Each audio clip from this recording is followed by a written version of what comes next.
Oh, hey, hey, look. I don't even have to pull up a microphone, pull it out like this, get down, kneel to it, whatever. I can just keep talking. Uh-huh. Gosh. Hi, everybody. Don't you like Power Rangers? I love Power Rangers. Haha. I used to own Power Rangers, but then we sold it so I could have more money. And that's more money, not more Minnie. But Minnie likes money. Haha. I think that's gonna be the first. I think that's gonna be, it's not a blooper, but it's the first thing.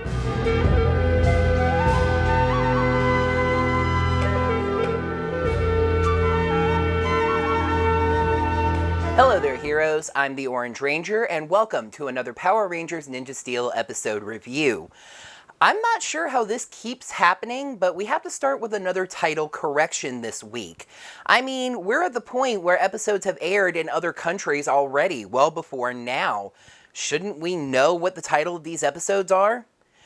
Anyway, let's drop an AR and take a look at the 14th episode of Ninja Steel, The Royal Rival.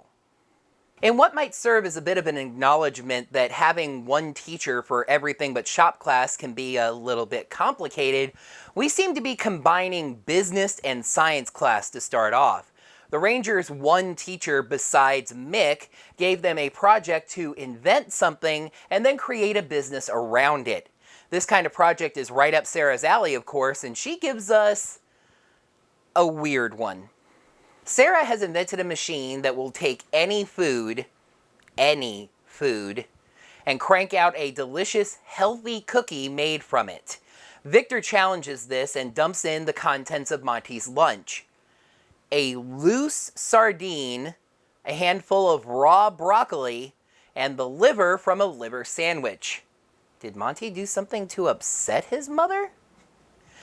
A healthy, delicious cookie pops out of the machine, and Victor and Monty have to admit that it is indeed delicious. Okay, I'm sorry, Sarah, I trust you, but this kind of smells like a scam to me. Like all the machine does is takes everything that's put into it and dumps it all into a container, save for one little piece of it, and then just spits out a regular store-bought cookie with the one little piece of like broccoli, as you see here, stuck onto it. As for Victor and Monty themselves, they don't have their project even started yet. Okay, I just have a quick question for the writers of this show. Is Monty supposed to be a nerd? Because if he was, he would have had this project done weeks ago. And even Victor, as his domineering jock buddy, would have made sure that he got the project done so that he got a good grade. And here's another thing. How come Sarah is working alone, but Victor and Monty get to work as a pair?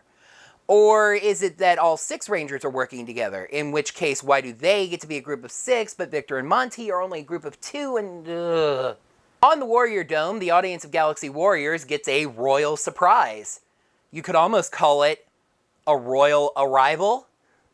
Princess Viera of the Lion Galaxy arrives, along with her faithful guard, Lord Drillian. She proclaims to the audience loudly and proudly that she is going to destroy the Power Rangers as enemies of the Lion Galaxy. Lion armor, Lion guardian, Lion galaxy, Lion ship, Lion pants on Zion.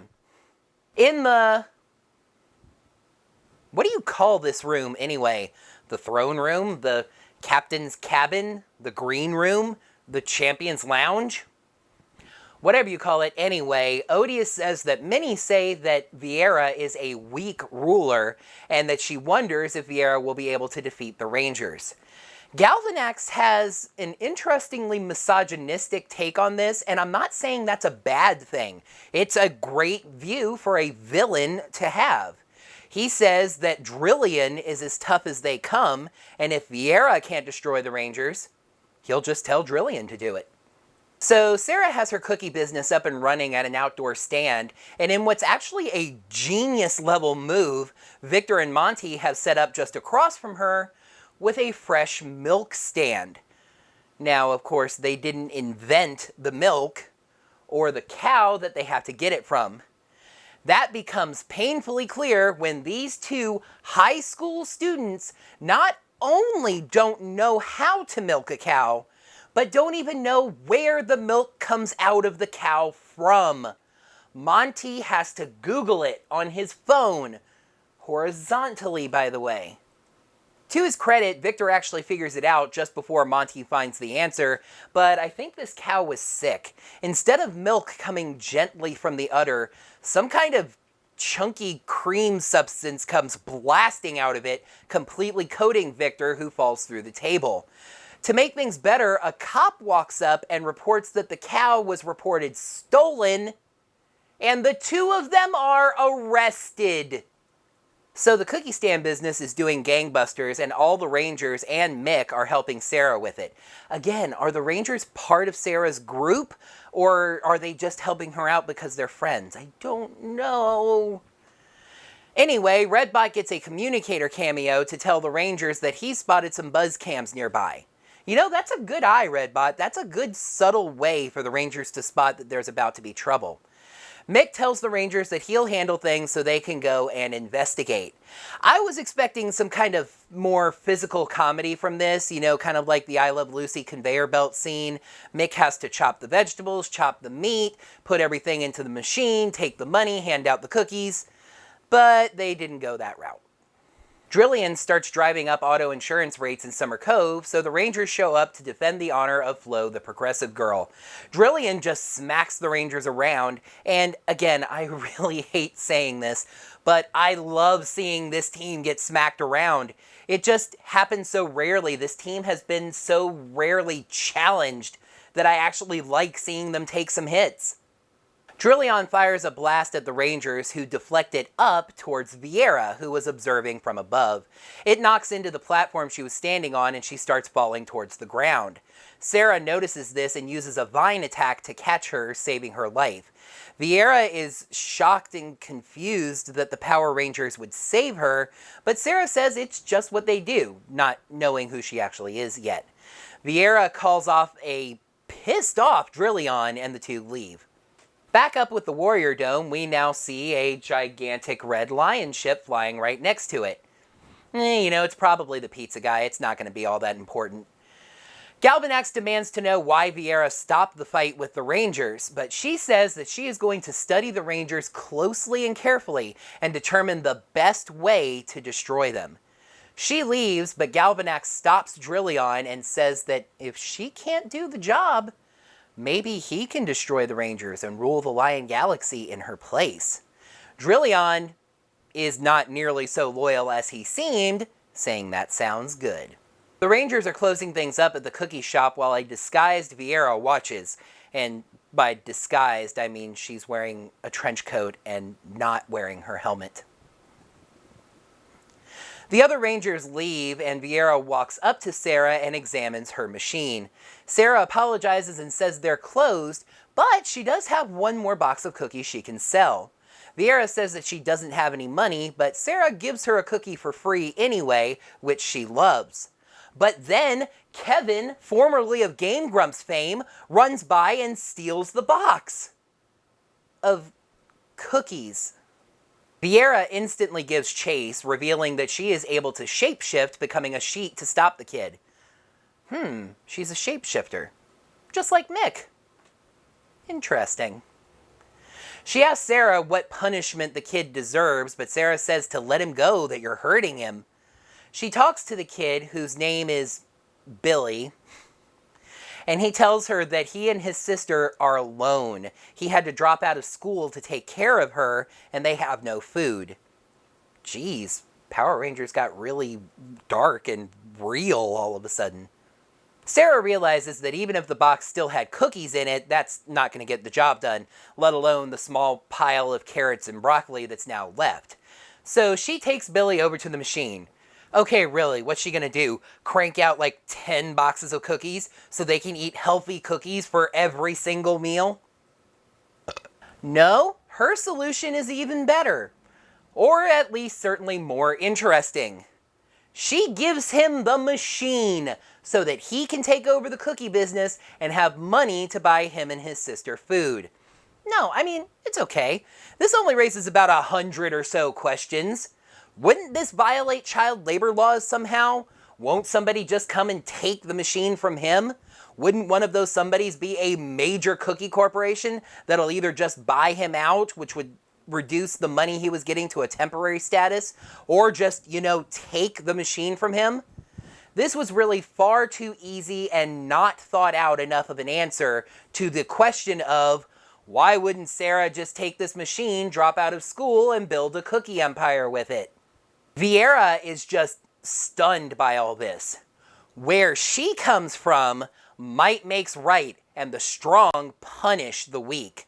Sarah gives us the moral of the day, that not everyone who does something wrong deserves to be punished. Vieira is still just really having a hard time taking all this in. I mean, she can't believe that Sarah let the kid off, especially when she could have used her ranger powers to really let the kid have it. Whoops.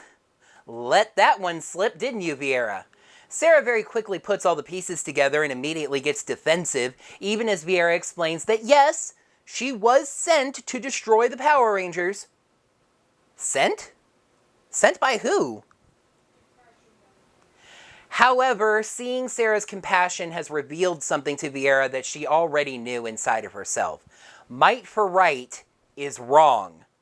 However, Drillion does not agree, and now sees his opportunity to destroy both of them and take over the Lion Galaxy. Drillion fires a blast at Sarah, who doesn't bother to, move or morph. She just stands there, so Vieira has to jump in front of her and take the blast. It really singes up her feet or something, and she's blasted aside. The other Rangers show up and blast Drillion back past Victor and Monty's milk stand. It was actually really nice polish for them to remember that that's where it was located. The one thing that bugged me about this scene, though, is that it was a perfect opportunity for Sarah to get a solo morph, but instead she just waits until everybody else shows up so they can morph as a team. At the very least, they did cut out the throwing the star part, so it did speed things up a little. Drillion picks right back up, smacking the Rangers around, even showing that he can change the tools on his arm by using a saw blade as a shield. He decides to focus on Preston and Sarah, beating the ever-loving crap out of them and actually breaking their element stars. Vieira runs over to Sarah and says that she has an idea how she can help, but she's going to need some time, and leaves. I would have found it really funny if that was just her excuse and she was getting out of Dodge. Brody takes the monster on one-on-one, but Drillion forms a claw and breaks Brody's sword. This dude really is tough. By the by, he also bent Calvin's sword, but it's not something that they show clearly. You kind of have to be looking for it to see it. Meanwhile, Vieira's genius plan was to sneak back onto the Warrior Dome, finally change back into whatever her armor actually is, and get back onto the Lion ship. It's her ship. Why can't she just teleport directly to it? Galvanax catches on to her plan, even though it's too late now, so he orders Drillion to be gigantified. Cosmo decides to toss in a bonus, throwing in a couple of Skull Gators to boot.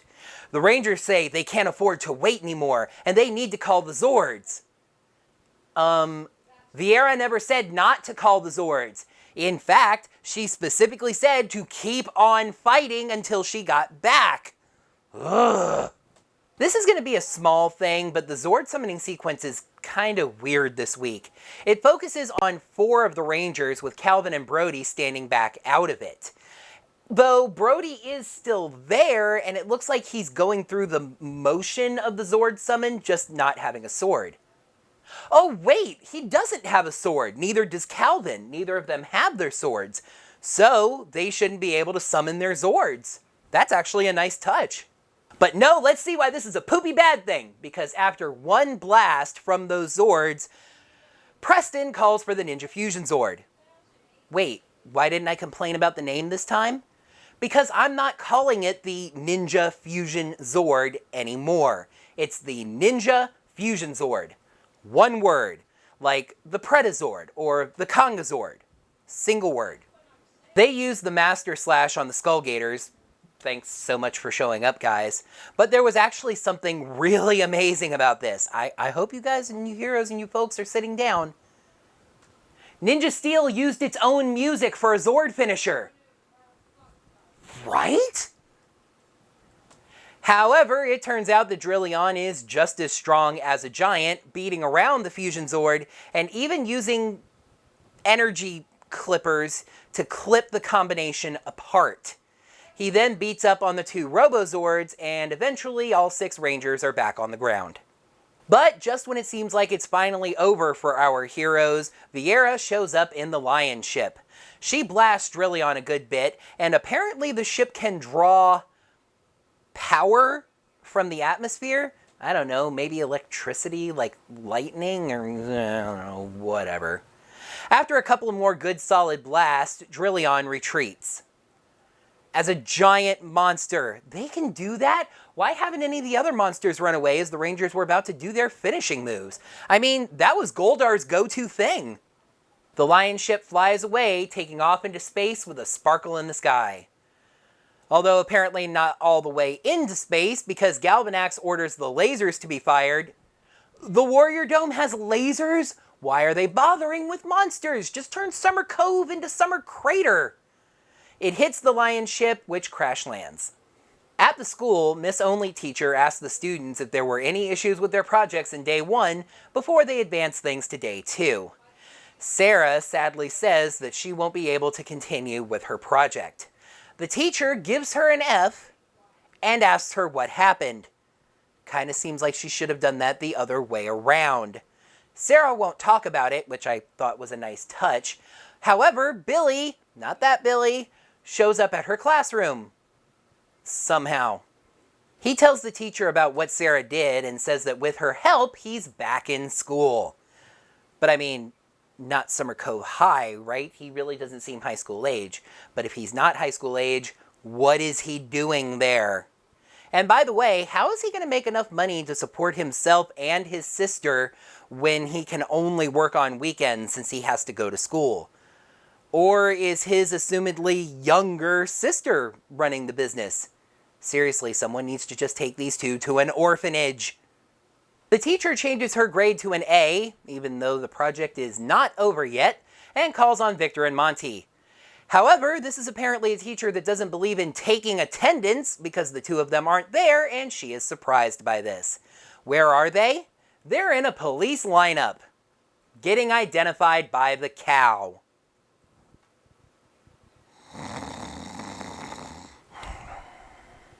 Now is the time for stars. Episode 14, The Royal, Rival. Pros, Princess Viera is an interesting character, the Zord fight was actually compelling, and some interesting cliffhanger drama. Cons, character changes that happen too fast, more invention weirdness for Sarah, and more of those classic single-bit errors. Better than last week, but sometimes it feels like this show just cannot get out of its own way. The Royal Rival gets 2.5 stars out of 5. So, welcome to Princess Viera, the ruler of the Lion Galaxy. Wait, if she's the ruler of the Lion Galaxy, how come she's not Queen Viera? Wouldn't her mother or father be ruler of the Lion Galaxy? Anyway, her character is kinda simple, but overall I like her. And while her heel turn was a little quick, and don't worry, I'm getting to that, I thought it was believable. That was the important thing. Plus, she can turn into a sheep. Again, Mick is also able to transform. I wonder if there's a connection. I find it kind of funny that one episode after I complained about really boring, simple Zord fights, we got a good, long, knockout, compelling Zord fight. And listen, I do know that it sounds like to me a good fight means the Rangers get smacked around and lose. But it's more the possibility of them losing. There being a chance for them to actually lose the fight makes it a lot more interesting than form the Megazord, finishing move. While I do suspect that this is going to be another 2-episode arc, we do at least have a pretty decent cliffhanger with the Lion ship being shot down and Viera wandering around somewhere. I do want to know what happens next, so that part of it was well written at least. Let's actually use that to transition over to the cons. It was interesting to get an episode where everything was not wrapped up right away, but a lot of this episode still felt very rushed, especially the heel turns of both Viera and Drillion. Viera at least had 2 encounters with Sarah to observe her kindness and compassion and realize that she wanted that for herself and the way she was doing things was wrong. But it still just felt very sudden for her to go from, I will destroy the Power Rangers, to, I was wrong, you guys are right. But Drillion's was even faster. At the start of the episode, he's forcing other people to bow to Viera and declaring his loyalty to his princess. Then Galvanax raises the mere possibility of taking her out and ruling the Lion Galaxy, and he's totally into it. The very next time he sees her, I always knew that she was weak. Just both of their heel turns seemed far too fast. It seems like them slowly switching in their allegiances could have made for some interesting story elements over several episodes. What's the rush, Ninja Steel? Another Sarah focus episode, another episode where she invents something that seems far beyond her means that would likely make her very rich and famous. If Sarah is this intelligent, she should be in college at the very least. Sarah invented a machine that takes disgusting food and transmutes it somehow into not just healthy cookies, but tasty ones as well. Every cookie company in America, at the very least, if not the world, would be all over her, even after she gave the machine away. And let's go over some of those classic Ninja Steel single-bit errors. The thing I previously mentioned about the Rangers saying that they can't wait for Viera and need to call the Zords, when what she told them was to keep fighting. How is it that Victor and Monty are in high school and don't know how a cow works? Trust me, I am as city boy as they come, and by the time I was in high school, I had a pretty general idea of how a cow worked. A desperate teenager, Aladdin Jr. if you will, steals a box of cookies to support himself and his sister as opposed to, you know, money. Why did Viera have to sneak onto the Warrior Dome to get back onto her own ship? The teacher calls on Victor and Monty and then is surprised when they're not there. Again, she does take attendance, right? Drillion retreats the battlefield as a giant monster. Did he shrink? Is that possible? I mean, I suspect that that's the function of the yellow button on the Gigantifier, but we never see that pressed. Where did he go? So in the end, this was an okay episode. I mean, it did get a 50% score.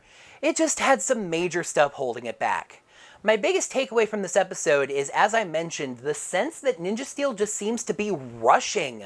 Between the Aiden arc and this, it feels like they don't want to have any really long 4 or 5 part story arcs. Even just continuing story elements is what I'm trying to say.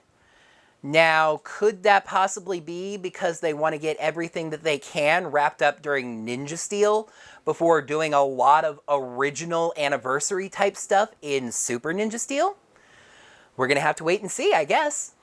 So the episode description of next week's episode doesn't make it sound like they're wrapping things up in this arc, but I took a peek ahead to the one after that, and yeah, that's exactly what this episode's going to do. So let's take a look at the end of the Lion Princess arc in the 15th episode of Ninja Steel, the Royal Rumble. Though by the time I post my next video, it may turn out to be the Royal Roomba. The Ninja Steel Rangers band together with a new ally to try and defeat Galvanax's new champion. But even their teamwork may not be enough. That's going to do it for another Power Rangers Ninja Steel episode review. Thank you folks so much as always for watching. Make sure to like the video by clicking that thumbs up button right down below. In the comments below, let me know what you thought of this episode and of my review of it. Subscribe to the channel to see all of my videos, and also make sure you ring that bell, get your notifications set up, so you can get notified of whenever I post brand new videos just like this episode review. And if you would like to support the channel financially in any way, you can go to digitaltipjar.com/OrangeRangerVid, toss me a little bit of financial support, and I would greatly appreciate it. Until next time, heroes, may the power protect you. Jeez, what did Monty do to upset his mother that much? Sarah puts all the ingredients into the machine. No, actually, Victor puts the ingredients into the machine. And even Victor, his domineering jock buddy, would have made sure that he got the project done so he gets a good grade. I mean, it's just, yeah. She will destroy the Power Rangers as enemies of the Lion Galaxy. Wait, farts. Arrives with her faithful guard, Lord Drillian. In the... What do you call this room anyway? The green room? The captain's lounge? Farts. Blasting out of it. Code farts. So the cookie stand business is... the cookie stand... Drillian starts driving up... you're gonna come up here, aren't you? Drillian starts driving up auto farts! Good God, now I think you're trying to get in the shot. Drillian starts driving up auto insurance rates in Summer Cove, so the Rangers show up to defend the honor of Flo, the progressive girl. The Rangers, yeah. Might for right is wrong. It's kind of something you have to be looking for to catch. The Rangers say they can't afford to wait. Cosmo throws in a bonus, tossing farts! Cosmo throws in a little bonus, tossing in a couple of Skull Gators to boot, and now I don't know what the next line is. While she did have a little bit of a fast heel turn, and don't worry, I'm gonna get to that. Ow. We do at least have a pretty decent... That would likely make her rich and famous. The thing I previously mentioned about the Rangers saying how they can't wait for Vieira wow. But we don't see that pressed. Yeah, I screwed that up. That's gonna do it for another, I don't know what it's gonna do it for. In the comments below, gosh, 3 takes of the freaking outro. Make sure to subscribe to the channel to know what to 4 takes. 4 takes of the outro. It's Doom. It is Doom. Actual Doom. And click that, ring that fart. Oh my gosh, this is not even right. So you can get notified of whenever I post brand new videos just like this episode review. Digital tip jar. I'm so confused.